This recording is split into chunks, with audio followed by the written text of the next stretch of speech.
Good evening, everybody, and welcome to another episode of the Misadventures of the USS. Oh dear God, why? But before we begin, I would like to point out in the pinned comment in chat, you will find 5 GoFundMe's. They are for James Colley, Moonshock, Angela Arreaga, the Hey Camel, and Maddy. They're all good friends of mine. They all fall on all the hard times, and anything you could give and provide will greatly be appreciated. Tonight, as always, we are joined by Mitch Nemo, the Yes, I bestest am. storyteller in the world. What up, I Mitch? don't know where that comes from, but yeah. Hey, how you doing? I've Great, had NyQuil. I've had NyQuil, and I'm realizing that it comes with a shot glass,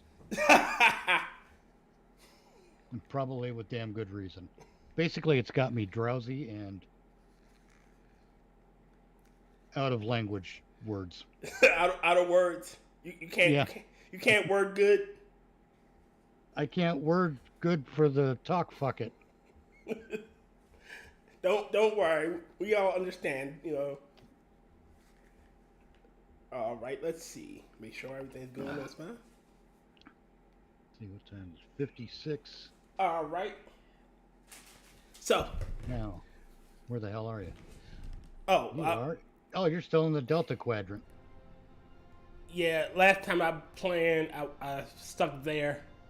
I can warp to Earth. Oh, it won't matter. I think. I I don't don't mind. remember. I don't remember how it works. I'm going to space dock. Oh, all right. I don't think I turned In the off. meantime, I'm gonna do this. Haha.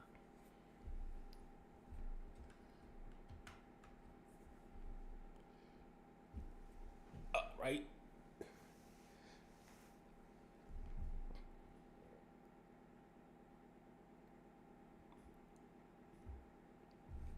Here we go.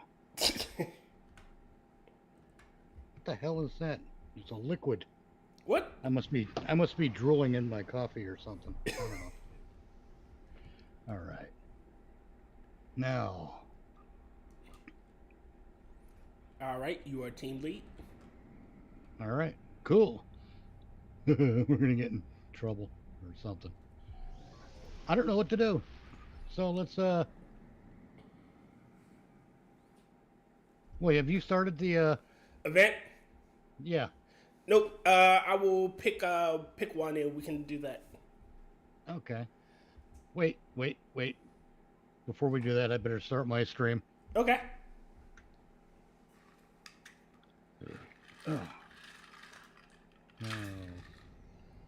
Get rid of my test pattern first. And it looks like we're live. Groovy. I'm Mitch Nemo with this is another God. I should not have taken that shot glass of NyQuil. It's gonna be a great night. Yes. Welcome to another installment of What the Hell Are We Doing Out Here? What did I wrote somewhere that we're I don't think I did a proper show on Twitter. You did. I saw it. You're right, I did. Wow. That NyQuil is some magical stuff. I'm beginning to, if it doesn't help you get some rest during a cold, it'll certainly heal a bullet wound. But God, I hope no one takes that seriously. I'm not a doctor and I don't play one on TV. Welcome to our movie. Welcome to our space show where we're out to kick outer space creatures right in the goo. I don't know why, but that expression amuses me. Right in there, alien sex.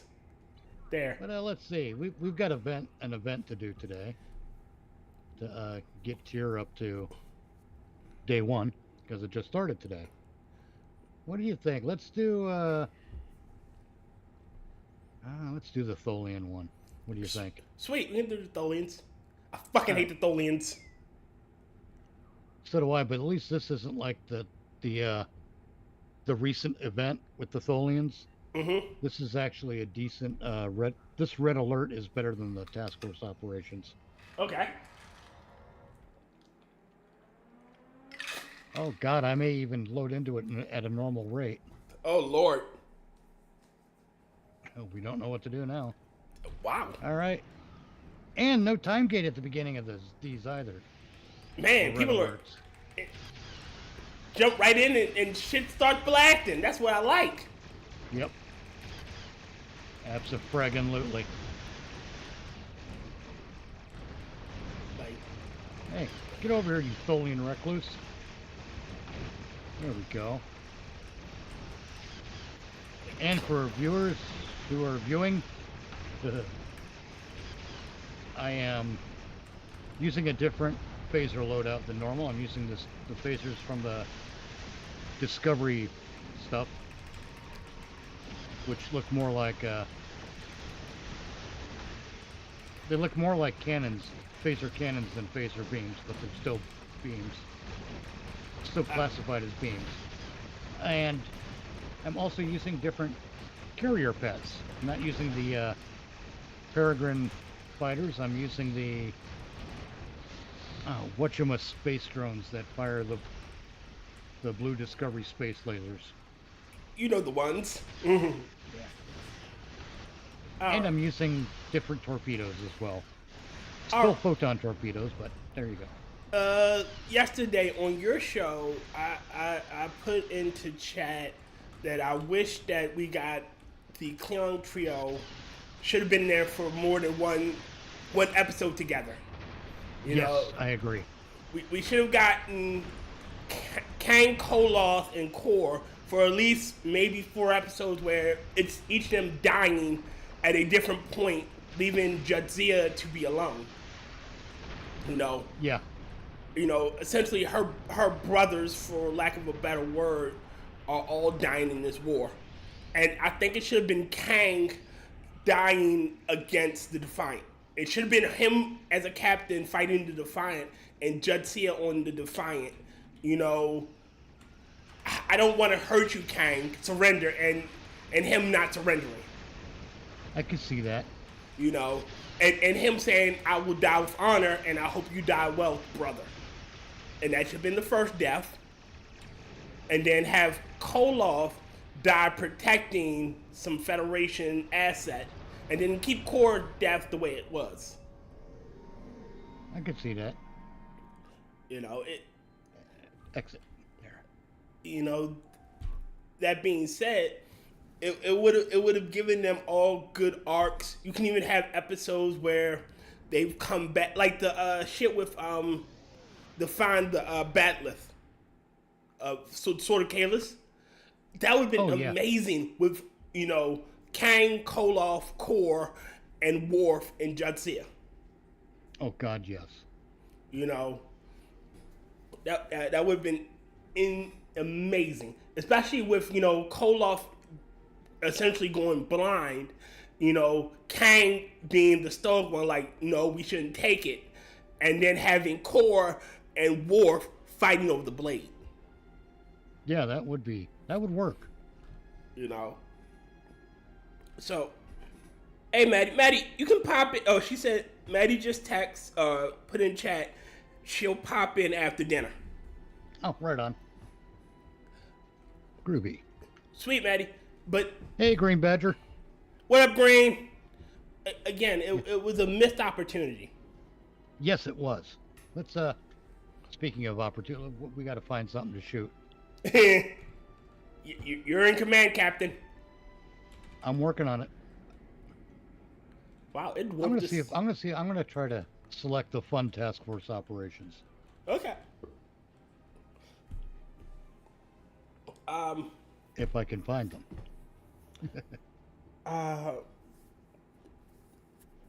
Speaking of which, like I said in there, the other one in your chat yesterday, the issue I had with them naming the female as Chancellor was that certain females she couldn't, in the House of Quark, she couldn't hold the title of leader of her house.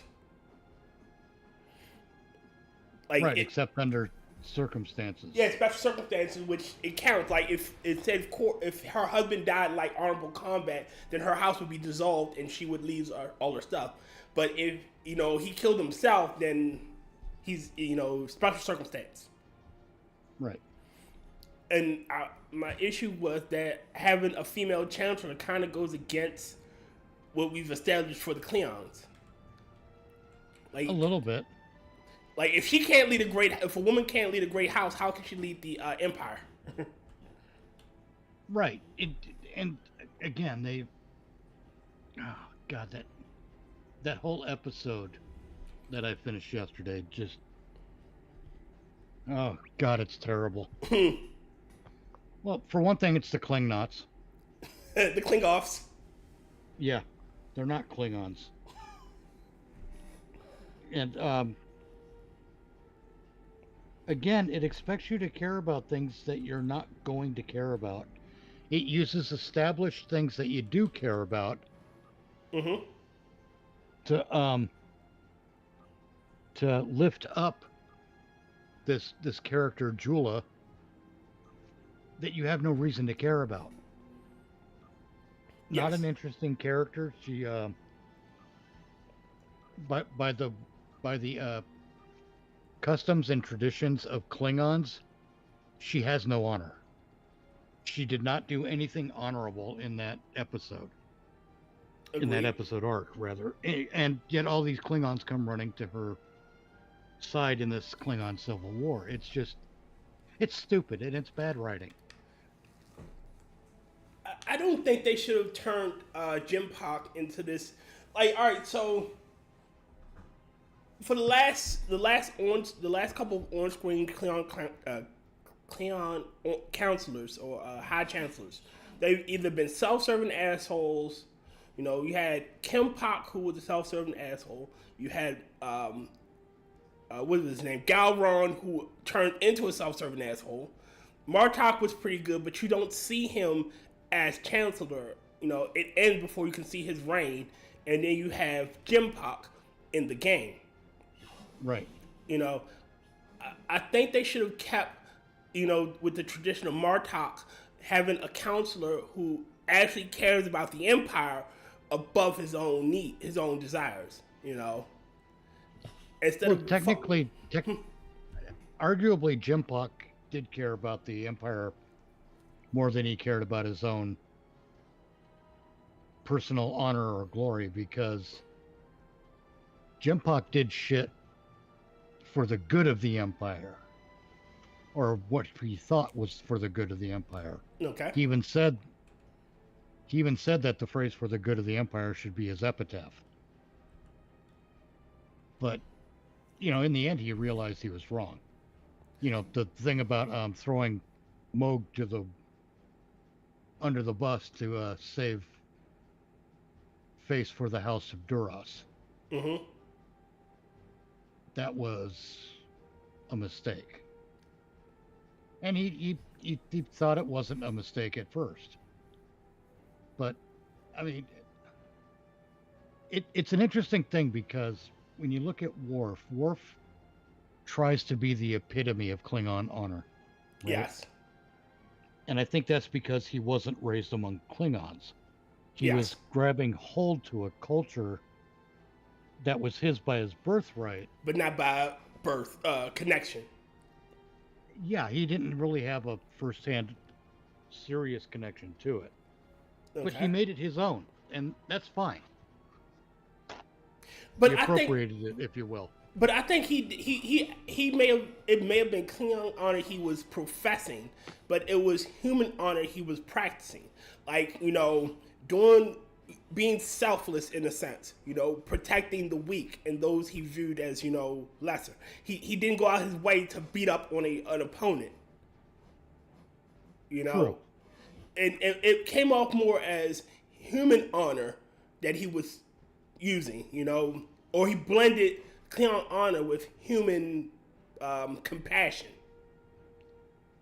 He basically kind of blended Klingon and human values. Yes, that's what I'm trying to say. Yes.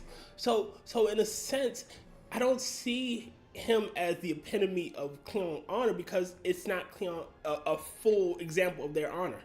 Like he constantly said, there's an episode where he's a where Garrick is about to attack the Founder's home world with the missiles, the Defiance weapon system, and he goes, you can't tell me that a little genocide doesn't get your Klingon blood boiling. You know, come on, you're a Klingon, you enjoy this. And he goes, no, I don't. And he goes, you're a poor excuse for a Klingon. Well, because Klingons are warriors, but they're not bloodthirsty for no reason. You know, typically the Klingons have a reason to get all bloodthirsty. True. But you know, once they get into that battle, they're in battle. Then they're in it to win it.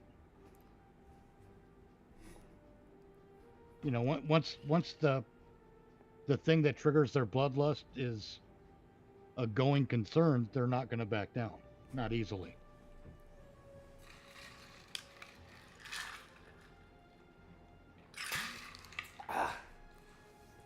I mean, again, Worf.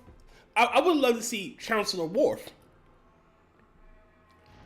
The way they establish is that, you know, he renounces, at least in the game, he renounces his Federation citizenship and goes full on to being a Klingon citizen, and he should have got Chancellor status.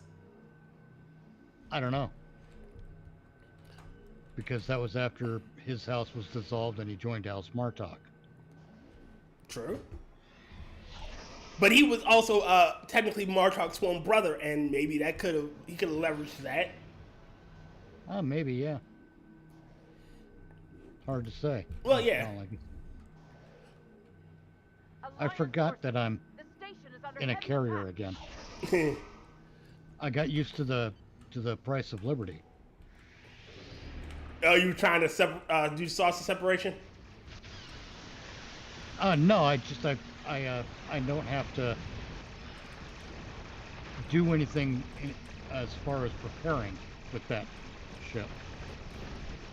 With this ship, I have to get my fighters out and set their default commands properly.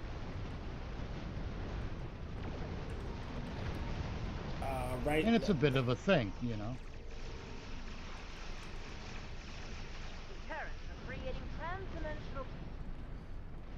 Like, this is one. Go ahead. I had to buy a phaser array for this build because ordinarily I use the dual beam bank. That is part of a set that you can buy with the reputation completed. But I didn't have just the individual array for some reason. Why am I taking so long? There we go. It is kind of odd seeing a race described as warlike and warmongering having a science vessel.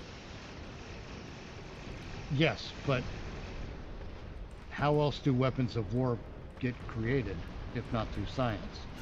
Well, no, that's not what I mean.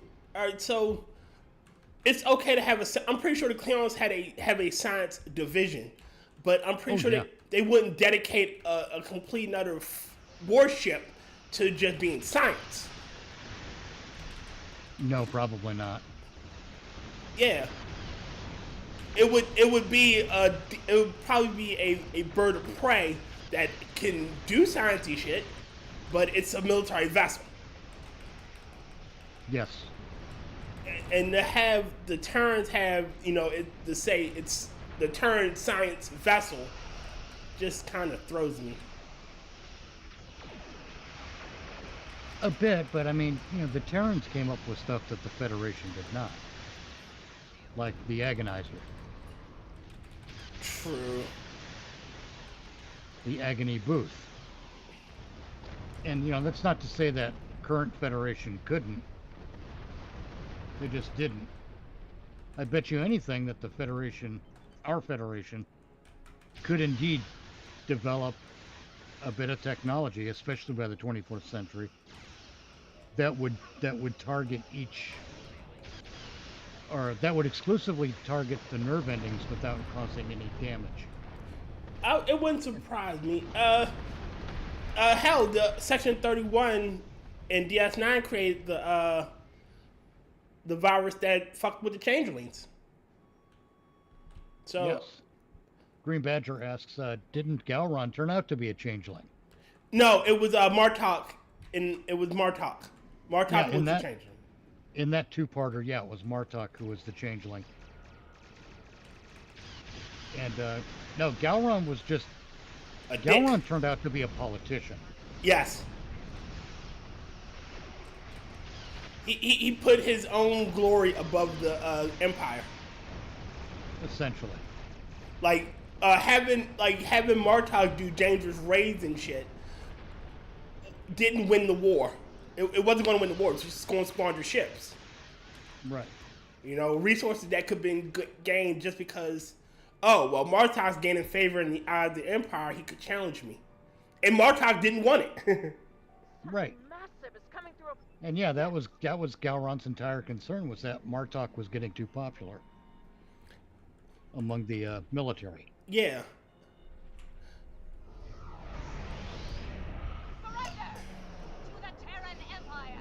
Here's screaming Lita.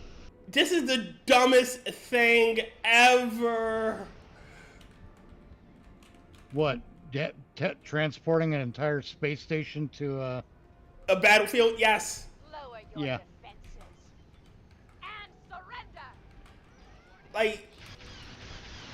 But this is where I'm like, okay, it's a game.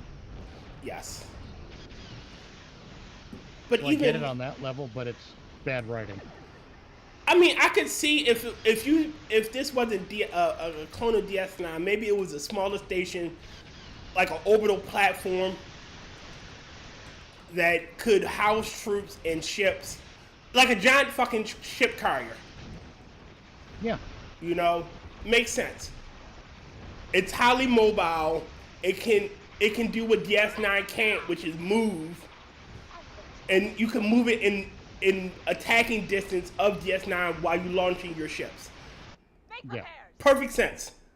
It's not basically like a if it were more like a combat platform. Yeah, like a supercarrier, like a space version of supercarrier. So, but the move DS9 itself, or their version of DS9, to an active battlefield that it can't move. So it's a sitting duck if your fleet is getting destroyed.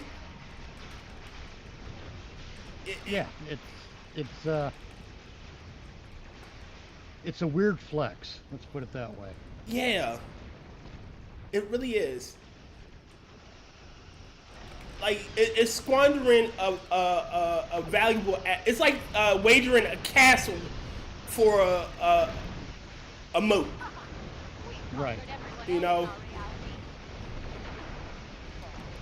I'm going to throw something this massive that costs upteen trillions of space credits that once destroyed will take forever to rebuild.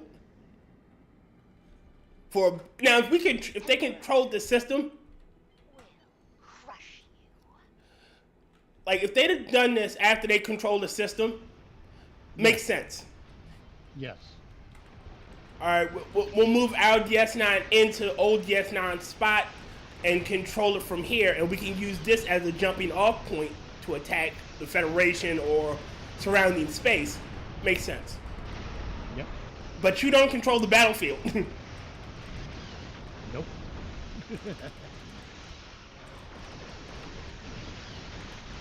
Again, like I said, bad writing. Yeah. Like, did they not have military tactics? Someone that understands military affairs on their team? No, they don't. I guess not. I'm assuming you refer to the writing team. Yeah, the writing team. I'm assuming not. I mentioned that yesterday, I think, that they need someone in the writing team who understands how to use assets in combat, because this pack of writers at Cryptic right now doesn't understand it. Yeah. That's why a lot of this stuff doesn't make sense. Like, I'm an armchair. I'm not gonna say like I'm some military genius. I'm an armchair general. I play a lot of strategy games where you gotta wager costs versus Benefit. yeah, cost versus benefit. Like I can move the massive carrier inside of enemy controlled space, but it's a sitting duck, and using that thing costs far more than the gains of doing it would do. I'm not trying to flex. Right. I'm trying to take something over. You know? Exactly. Yes. Now, if it was just a flex, then yeah. Oh, I can just rebuild it like that.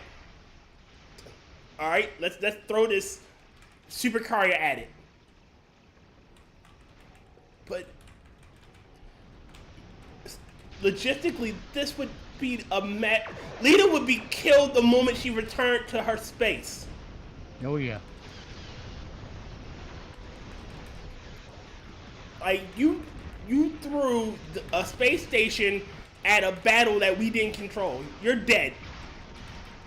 Yeah. God damn it. What the hell is that? Which that? Massive warp field thing in the middle of the battlefield. Big blue. Oh, I think that's some sort of a rift. Well, it's gone now. Or some other kind of anomaly. Yeah, it's space anomaly number 1430. You know what I wish? They would have something set, a battle or a fleet action or something set in the Badlands. Oh, they do. They did?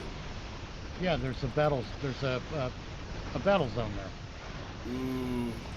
So you gotta worry about plasma rifts and fire and shit. Yep. I'll take you over there. Yeah. Okay.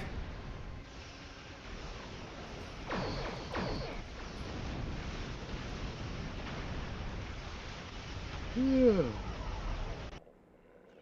Oh, son of a NyQuil.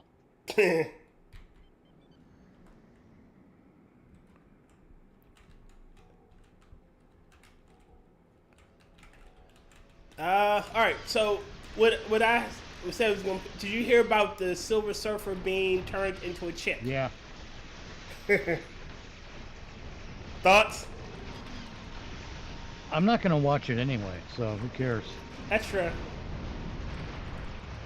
God damn it. Oh god, someone has the fucking Star Trek Discovery beacon. They just summoned in, I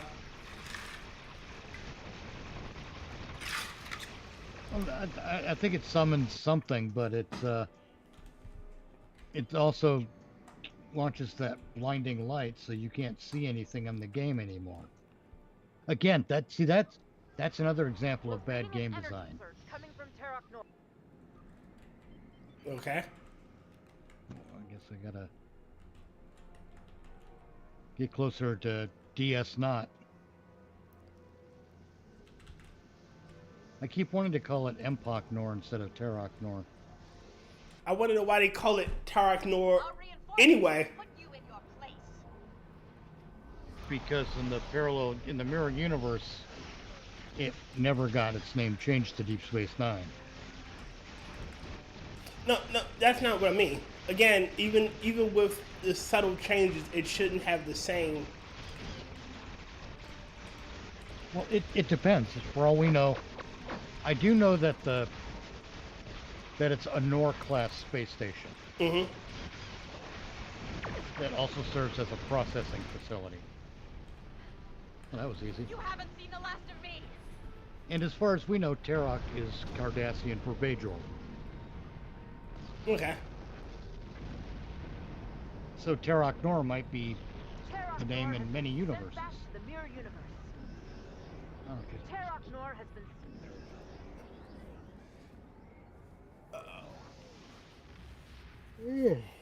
And leaving the map. Man, I'm crappy. It's because I've been congested a lot with spring coming on. Yeah, the weather changing. So I took the NyQuil, and man, I'm going to crash out hard after this. And I'll just be like, oh yeah. Boom, right in. Let's see. So I got a beam out of your space dock. Start making way to the Alpha Quadrant. We're in the Alpha Quadrant. Because I'm already in the Vulcan sector. Right, but that's in the Beta Quadrant. You want to move toward the left of, if you open the big map, you want to transition to the next map to the left. Okay.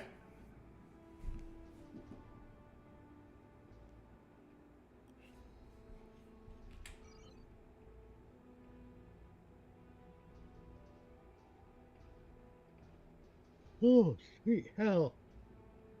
Ugh. There we are. All right. All right, I'm making the transition now myself. And I'm assuming head toward the Cardassian sector. There, Badlands. I see it. Yep.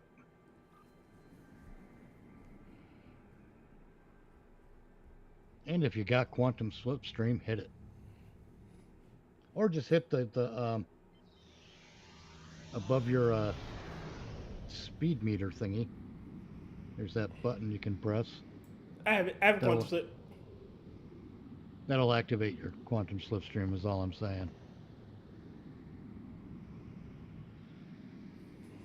As I have activated mine. I see you. Again, they should have some sort of race.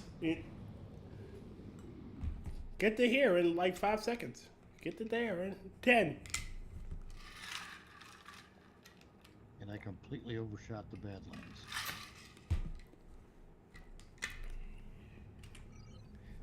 There we go.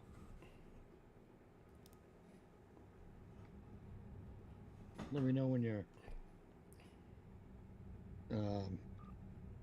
I'm still coming. I'm a little ways away from you. Let me pop open a bit. There you are. Okay. Oh, man. There we go.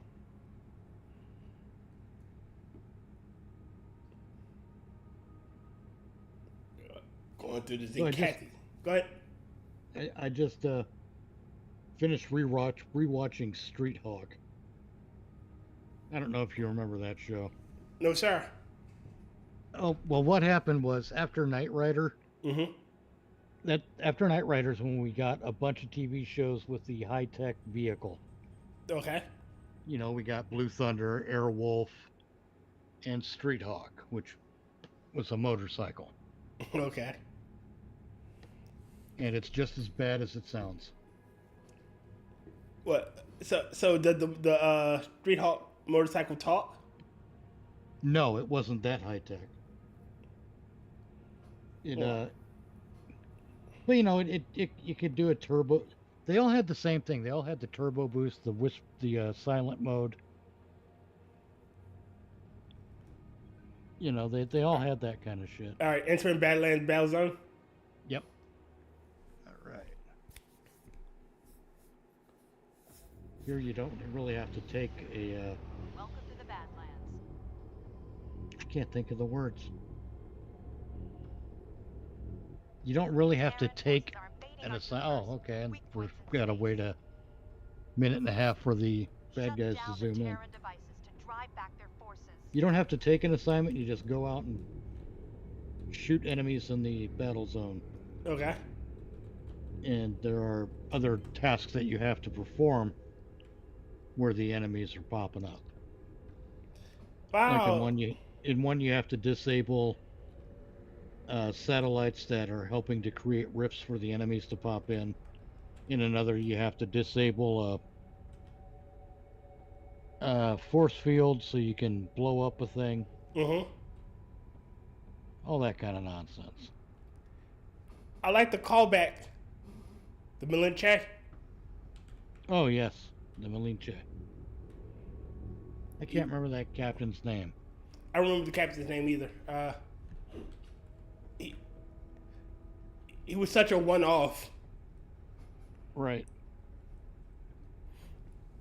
I think they should have more episodes with Eddington as a villain. So do I. I don't like the way they played Eddington out Mm-hmm. because it's just too. What's the word I'm looking for?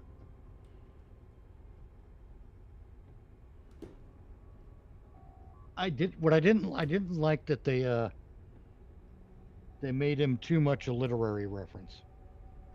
Okay. They played that card too heavily, I think. Where he's the protagonist in Les Miserables. He's the hero of his own story. Yeah, and it's all that shit. It's like, oh, shut up. Look, you're not going to convince me to like that play, all right? What up, Rodden? Or that book, rather. Hey, Rotten. Ain't nothing anyone can do. I am not going to like that book. Yeah. Again, Eddington was a... What? Well, having him identify so heavily with Javert, or not Javert, with Jean Valjean, The Mirror Universe invaders will take a little time to regroup. it made him a before they come cartoon back. villain. Okay. Oh, now we got 3 minutes to wait for the fucking term ships to return. Jesus. Yeah, it said they were pushed back. Like, I'm trying to figure out, like, we didn't fight anything. Oh, well, okay. We can't... I'm going to change to the instance number 2. All right, hop into instance 2. Because waiting 3 minutes for this shit is just too damn much.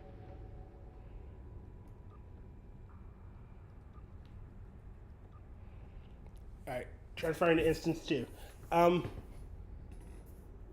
There, now we can fly out and find things to shoot.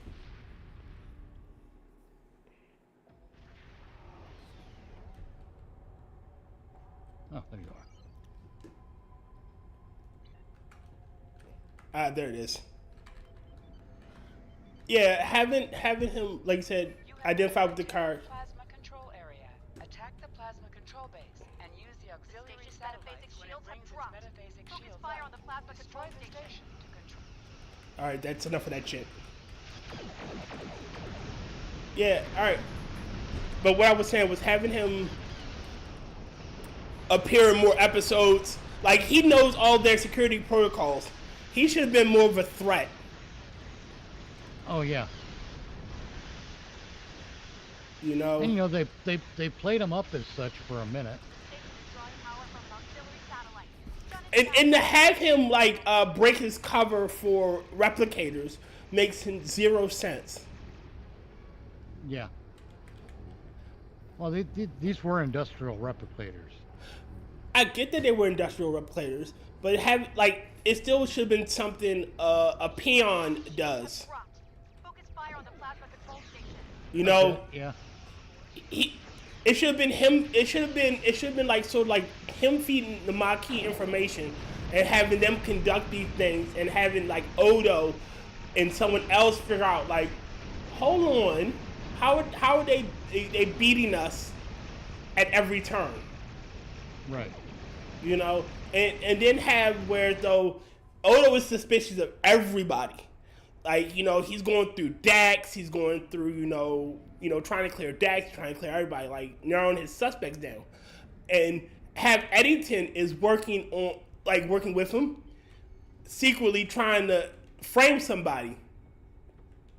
Right. And Odo is just, and Odo lucks up and gets that one piece of evidence that goes, the one person I didn't suspect, and it's you. Right. It would have played up he's the constable, he's the detective a little bit more. It would have given them more episodes with Eddington and more shit that the Maquis could be a part of. Yep. Instead of them just, the Maquis disappear as a threat until for the uniform. Yeah, like they, once Cisco caught Eddington, it's like the Maquis became less than a second thought. Yeah. Station's drawing power from an auxiliary satellite. Shut it down to drop the metaphasic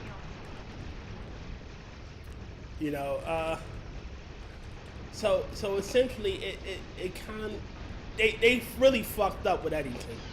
Cool character concept, and again, it should have been cells. It should have been there's one central leader. Right. Like it should have mirrored the Bajoran resistance, and they should have modeled it after the Bajoran resistance to rub salt in the wounds of the Cardassians. Not only that, but then you could have some incredibly cathartic or otherwise conflicted interactions between Eddington and Kara. Oh, that'd been great. Like she agrees with their she agrees with their cause, but not their tactics. Right. Especially once the Maquis tactics start becoming more extreme. Ooh.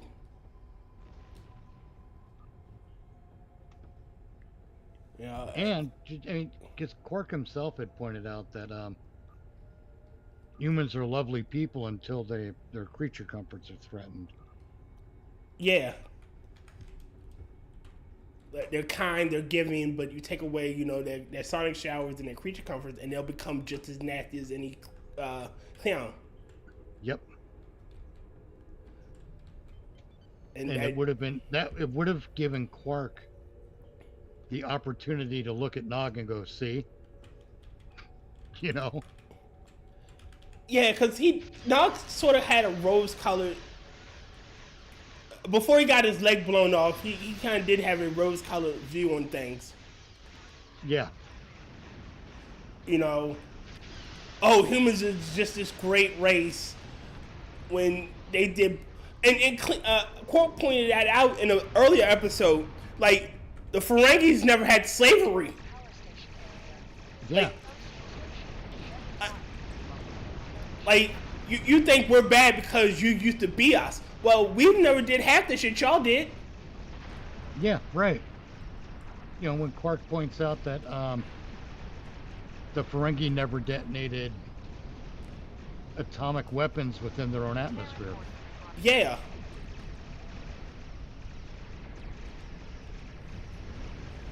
Like you know, again, that should have been played up more too. Yep, I agree. And just think of all of that and more they could have kept going on DS9 if they had bothered to keep Eddington. Yes. Shit, even the detective stories, like you could have had an overarching theme of one season being trying to figure out who the spy is or who's letting shit go. And in each episode, he thinks he gets closer, and he realizes I still don't know who. Right. Like one blind alley after another. Yeah, and it would have played up like because he was into detective novels, you know. Yeah. Oh yeah. So again, having him as like a Sam Spade type character, or you know, that type of character would have been amazing. Oh yes. You know, basically anyone but Dixon Hill. Yeah, you know, he's the hard-boiled detective. You know, he's interrogating Maquis. Like, who's your informant? I'm not saying a damn thing. Right. You know, shit, he should have interrogated well, he already said you couldn't get through to Lacona. Like, it's not easy interrogating a Vulcan. Right. Shit, that would have been a great part to add. That would have been amazing to add to the arc. Well, you gotta have skilled writers. Yeah. Like, don't get me wrong. Like Akiva, Akiva Goldsman was a great writer. You know, sorry, Ivan Barr or Ira Barr was. You know, Ira Stephen Bear. Yeah. You know, was a great writer. And what he gave us was gold. He gave us some amazing stuff. Oh yeah. So I'm not down in it per se. It's just that I wish this would have done this, or I wish X was Z. Well, it's because you recognize that the writing staff at that time was capable of so much more. Yes, and they had the actors to pull it off too. Again, I don't know much about Michael Eddington, the guy that played him, but he played a good spy, if you will. Shit, you could have had this shit with fucking. You could have had the Section 31 shit and the Marquis shit going on at the same time, and even have like there's a misdirect where they think the fucking Section 31 is helping the Marquis. Oh yeah. You know, two spy games going on at the same time. You know, so Bashir and Odo are working together to uncover, like, wait a minute, who's doing what, when. Exactly. And even have, you could have Garg help. Like, you know, Yeah. It would give Garg more scene presence and time, because he makes friends with fucking Odo. You know, around that time.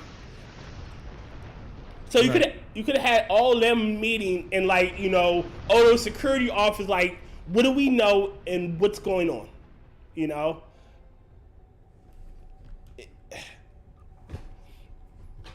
It would have been amazing. That would have been phenomenal to watch.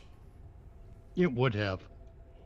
But we didn't get that, and we got the new writers who think Section 31 is a open face club Yeah. when they should be a clandestine organization. This isn't the Tao Shiar. Exactly. The Obsidian Order, like they're open secrets because their governments kind of accept them as an entity. Well, the Tal Shiar and the Obsidian Order are known to the public because their tyrannical governments use them against the public. Yes. Section 31 was more clandestine than that. They didn't want their existence widely known, Yes. or known at all, honestly.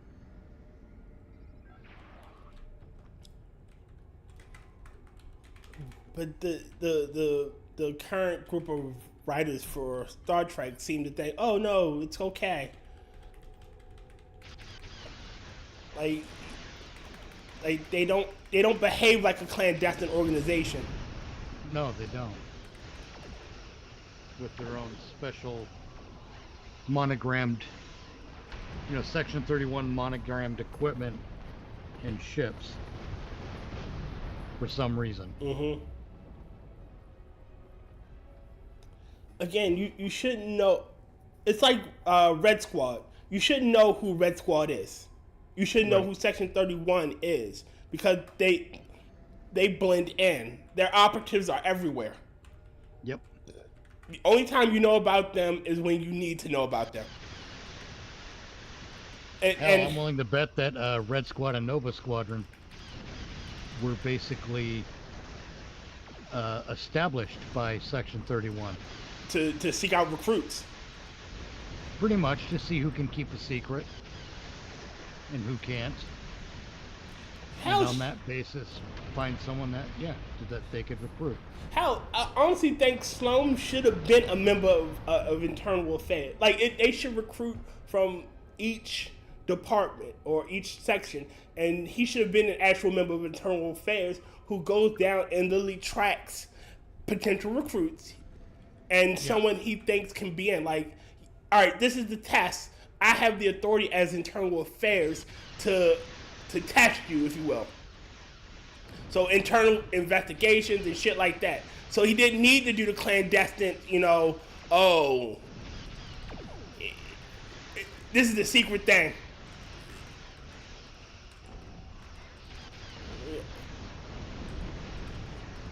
God damn it.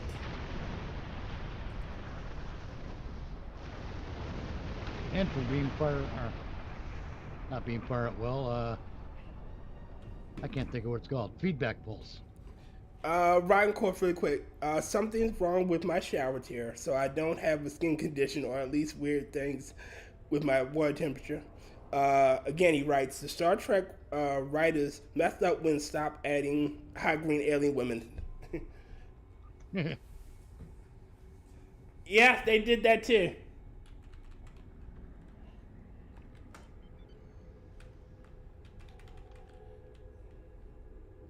Terran plasma control station. God damn it, I'm being destroyed by this one goddamn group of fucking ships. Then aggro them over to me. Where are you? I'm following the thing. Alright. In Going the big over. blue circle. I see you over there. I'm coming.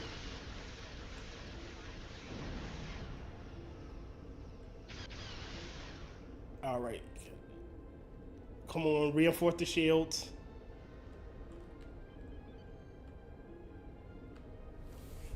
Oh God, this stuff's kicking my ass. I might have to call it early. It's okay, my friend, if you need to call it early. Not yet, though. What? What was I about to say?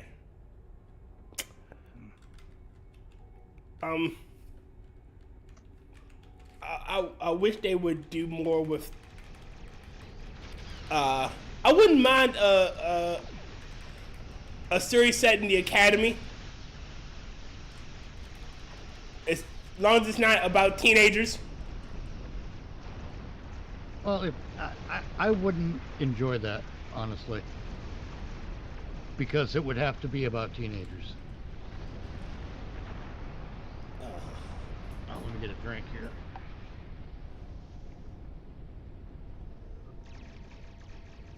Nah. It'd be Star Trek's Creek. Oh no, I did it. I didn't want to do it. Oh, it worked. Okay. As long as it works out in the end.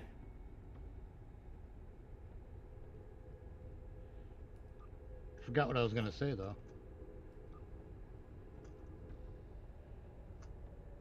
I just want you. What can I get rid of?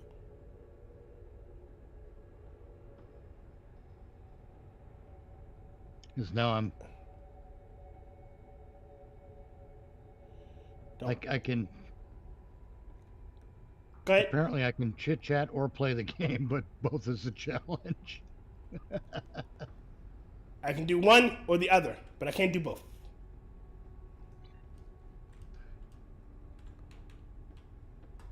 Yeah.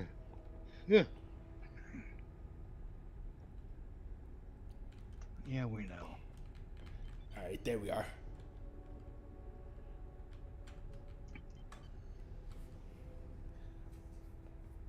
All right. Come on.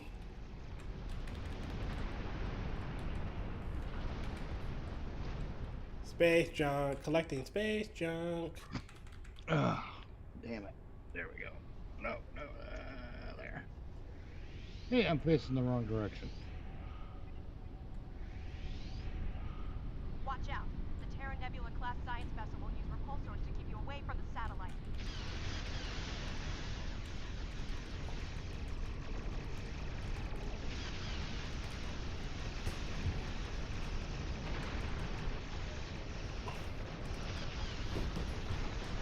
I missed the big battles from the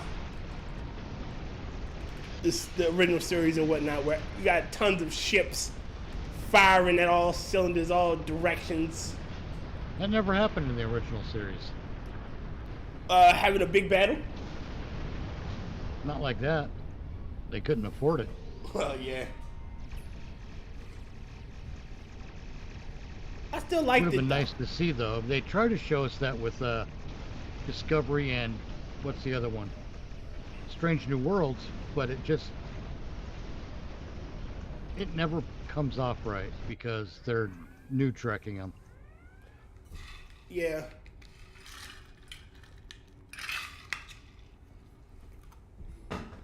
I think They'd rather have them deal with space scorn. I think the worst of the new stuff is the Picard. I think season 1, where they had the same ships fighting the robotic Cthulhu. Yeah. Device shut down. 2/3 complete. Nebula science vessel incoming. Watch out for repulsor beams. Star Trek has done enough with shaping how the Federation is. They should go back to exploration. Yes. Agreed. That's not to say you can't have a running story arc. Well, You still do. You could do that with recurring characters and recurring villains and whatnot. Well, I like the lost in space nature of Voyager. Here's the Delta Quadrant. We're far from home, and we're explorers. So we're gonna stop and look at this anomaly, or we're gonna stop and search that nebula. And it should have been done for the the Gamma Quadrant once the Dominion War was over, and it was some sort of begrudging peace. That they should have done that. Like, hey, well, now that we can at the very least go there without getting into a fight, can we explore? But Voyager made a mistake too. Okay. When it came to refueling, if you will. Because if you recall the expression, "There's coffee in that nebula." Yes. That was because the nebula contained matter that could Be be refined. rearranged by the replicator. The reason that is stupid is because the starship should have a matter pile that is just waiting to be replicated material, replicated foodstuffs, Watch out. materials, Nebula whatnot. class science vessel. I got. And most of that matter pile would probably be human waste. That was exactly what I was about to say. Some of that should be human waste. Like just garbage stuff that like, okay, well, we've used this plate and it broke. Device is in Just put it in the replicator. shutdown process. Right, when you replicate or when you recycle things that came out of the replicator back into the replicator, Yeah. it just shunts all that matter back to the matter pile. The matter pile would probably never disappear. Or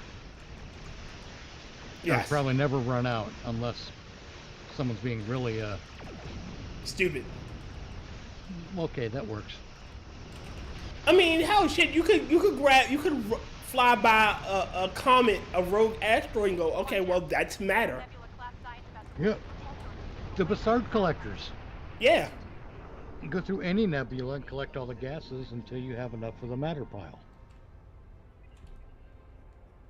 That's why the replicator credits didn't make any sense on Voyager. Ooh. Gassy. Space junk. Plenty of space junk. Whoa, I'm going totally the wrong way here. Where are we? There we are. Nebula science vessel incoming. Watch out for repulsor beams. Going right far away. Okay, I see you. Because I hate things where I have to hover in one spot and I can't just hover in one spot well. Rotncorpse. A lot of franchises have the same problem. They need to move on to new main characters and let former characters' stories end.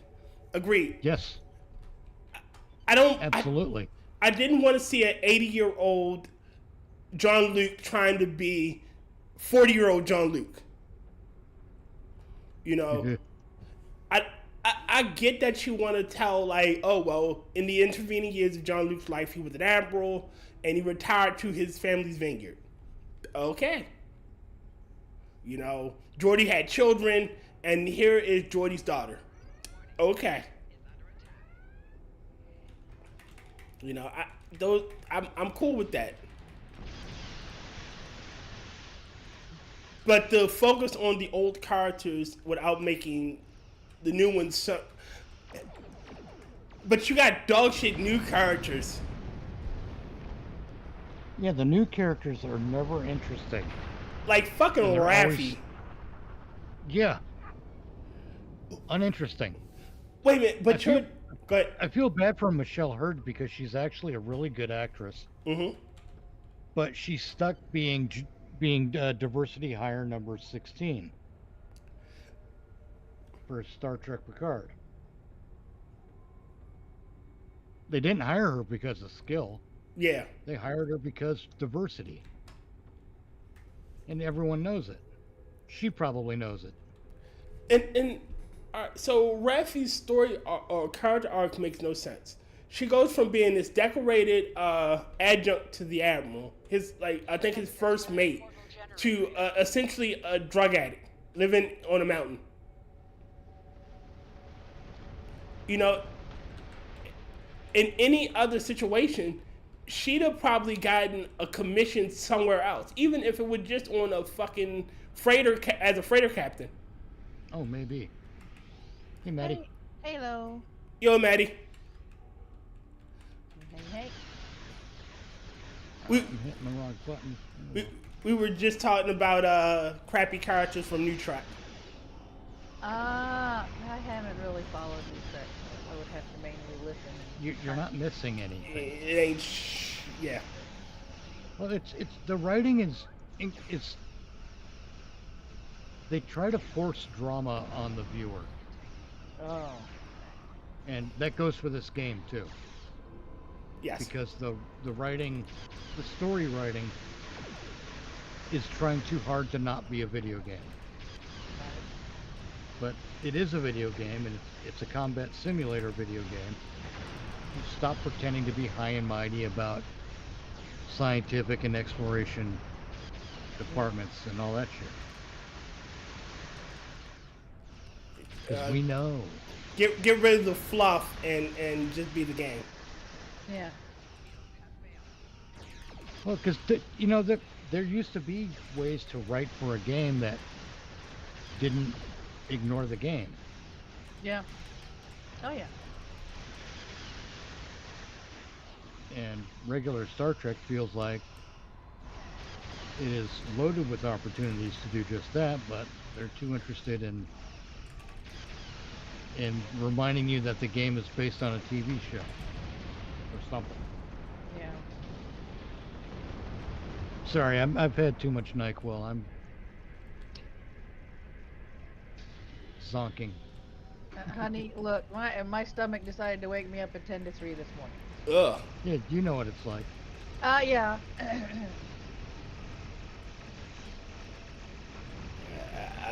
That's insane. Yeah.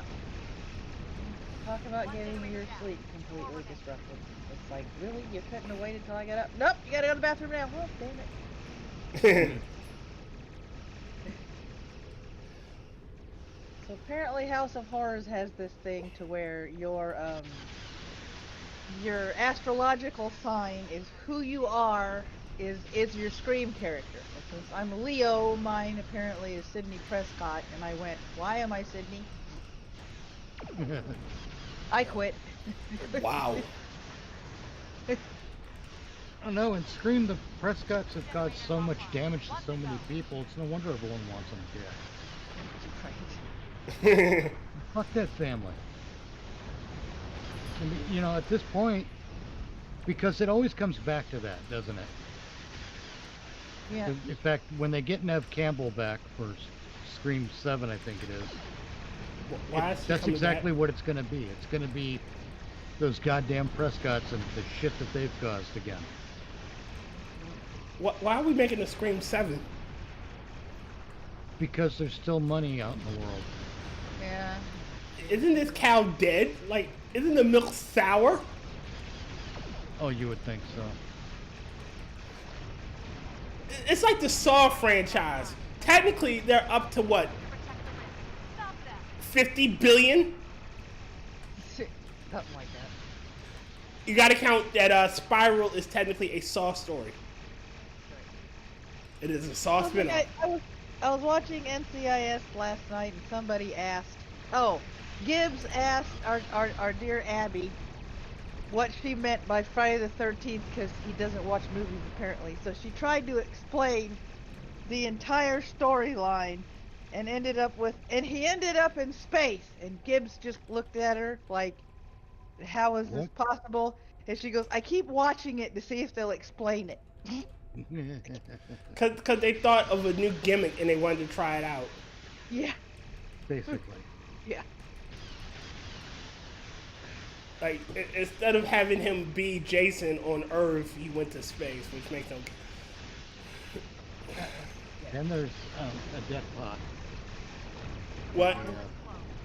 From the Klingon Civil War arc in this game. And she's played by an actress who plays